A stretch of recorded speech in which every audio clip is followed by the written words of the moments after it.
line to get us going. Then after that, like you said, we just kept rolling them. And I think if we want to be a successful team in this league, the only way to do it, throughout the whole season, throughout the 82-game season, is like that, where everybody contributes. I mean, some nights might contribute more offensively or defensively, but for it to be sustainable, that's how it's going to have to look this year. We did a good job tonight. Nice to see Saku score a couple. How about that second one and that shot? Yeah, I mean, we've seen it a few times in practice. He has a nice shot. I mean, he's been playing really well for us. I think he's been a surprise this year for a lot of people. But we saw him from training camp, what he could do for this team and what he could bring to the table. And he offensively to start the year, maybe it wasn't there, but everybody in this dressing room and the coaching staff knew how valuable he was to us and what he's been doing, and it's good to see that pay off tonight. Yeah, and just that depth, right? You've got Mikey's playing up on the power play, and Axel's on in the top six. Like, a lot of guys are playing elevated roles. Yeah, I mean, like I said, for it to be sustainable throughout the season, you're going to need a lot of pieces to get going, and you look at teams and they get injuries, and that's the end of their season. We've had a lot of injuries already this year, important injuries, but we keep winning games, and that's what's important, because these are valuable points at the end of the year. So it's been good to see. You made your deflection at the end. It looked like you were almost negotiating. Come to you guys.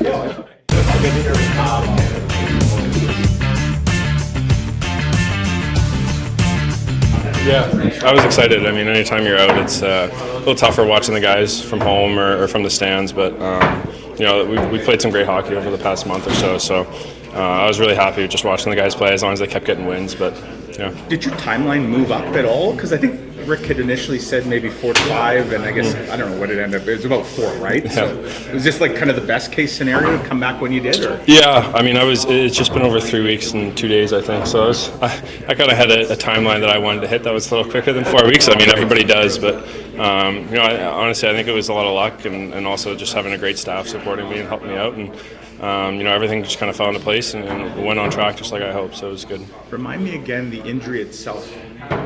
What was the play that caused it? Was there one specific play? No, it's kind of been lingering for a little while.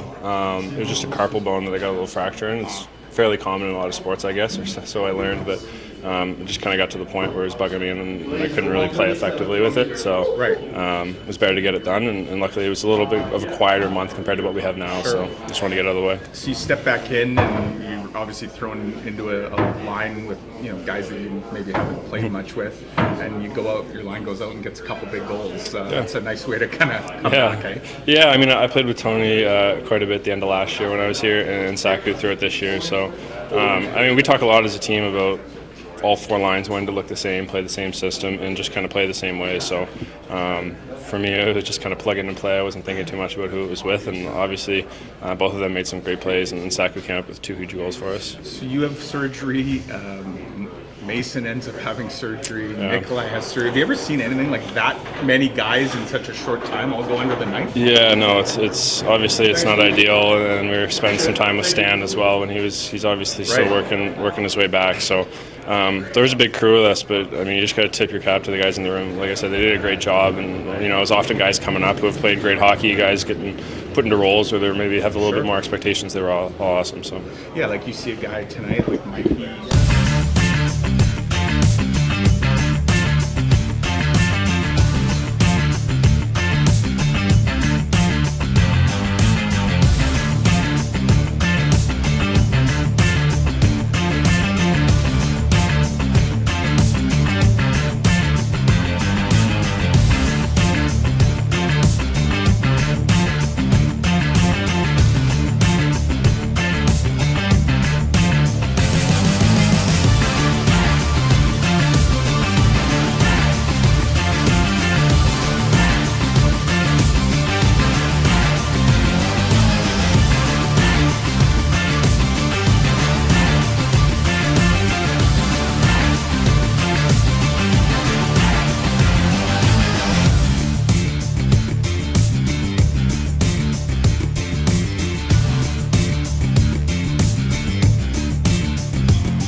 contagious tonight. Pardon me? Once it got going tonight, it was contagious. Yeah, we got some good goals. That's some timely goals. So, but yeah, we did a lot of good things out there tonight. Obviously, Rick, when Jansen opens the scoring and Saku pots a couple, like that's the kind of depth scoring you're looking for and that you need, right? Well, it is every line scored, right? So that's nice to see. But we need some goals from the bottom six, and we've been getting them. Again, Lau's line tonight very, very solid. They did a great job for us, scoring that goal to get us going. We wanted to get off to a good start again, get that first one and go from there, and they gave it to us. What was, I guess, behind the decision to scratch Sam tonight? It just felt like he maybe needed a break? No, not at all. It was, we lost Gus, so we needed, and we've been killed on face-offs, so we wanted to give Tony a try, give him a game, and he did a good job for us tonight, plus Morgan was coming back. So we just wanted to give the power plays a different look because it hasn't been good enough, and it was much better look tonight. So that's a very, very tough decision because Sam he's played very well for us, and that's a tough decision to make. But you gotta as a coach, you gotta make the best decision what you think for the team was, and tonight that was the best decision for us. As tough as it was, and it's hard on Sam, and he's been very, very good for us. But it was more Morgan coming back and losing Gus. What did you see from Morgan in his return here? He's a solid player. He's been a very good player for us, and he's just going to keep getting better. He doesn't have a lot of NHL experience, right? He doesn't. So he's a big guy that can skate, and he gave us what he can do, and we've missed him, and we're glad to have him back. Played some of his best games right before the injury. What does it say about him that he was able to get back at that level? And he's played with different guys. Tonight we wanted to give him. Let him step back into the lineup slowly, which he did. But that line was very, very good for us tonight. So Morgan's a good player. He's a penalty killer for us. He gives us important minutes. What can you tell us about David? Is it upper or lower, and anything serious? Or it's an upper body, and nothing serious. Was it from that hit on Heiskanen? Pardon me? Was it from the hit on Heiskanen in the Dallas game? Yeah, I think so. A little bit of a collision there.